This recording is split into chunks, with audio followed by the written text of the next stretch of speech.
pane chiitiko chinoitika chakashamisa vanhu on Friday panoonekwa kunzi for the first time panguva ino panoonekwa kunzi these opposition leaders panguva ino vosangana in the same room awa nekuda kumukomana Job Waskala. Ndisandapinda mashoko anobuda achitaura panguva ino chiitiko vamwe vanochisapota machisora aiwa chionekwa kunzi these guys vakanga vane muono mumwe chete vari mu the same political party but panguva ino mumwe nomwe ane maonero nemafungiro ake. Ndisandapinda mashoko amudanyirwa panguva ino ndobva subscribe or like on the bell icon.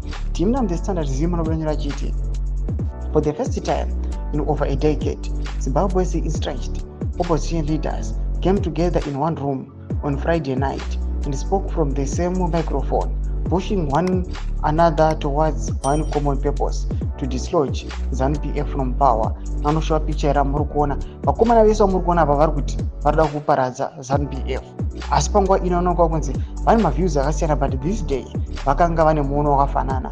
Topinda macomments vanomudanyira chiti that is abnormal. Why would it take years when they could associate under a common purpose?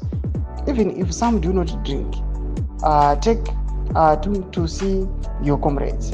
Even if you defect, parties are not people in life. Basic things in life are free. Mwanabunda chiti, did Oshman Nuve attend? Mwanabunda chiti, no, it was to launch a book, dislodge from power imwenya iyo. Mwanabunda chiti, ngawa taure Nachiwenga because he is the new game in town. Mwanabunda achiti recycled material. Mwanabunda achiti first time in over a decade, really shocking. Mwanabunda anyora achiti all froth, no beer, a bunch of useless individuals, those ones. Mwanabunda anyora achiti only for the book not to dislodge ZANU-PF from power.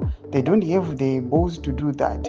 They are all Gananda uchivaona so. Mwanabunda anyora achiti stop this drama. ZANU-PF was well represented and Comrade Kanishaya was the highest bidder. Opposition kudi ndomashoko anomudanyo kwa panguva ine ari kuonekwa kunzi vakomana ava vamuri kuona opposition vakuya vachinzi havana kana plan panguva iyi. Yes, they can state kuti vakanga vauya vachizoona kuti vodonhedza seZANU-PF but hakuna, vangangounganira bhuku raskala. Pinda comment section medu dzimafungiro emu kuti pamusoro pechiitiko ichi. So subscribe or like, turn on the bell icon.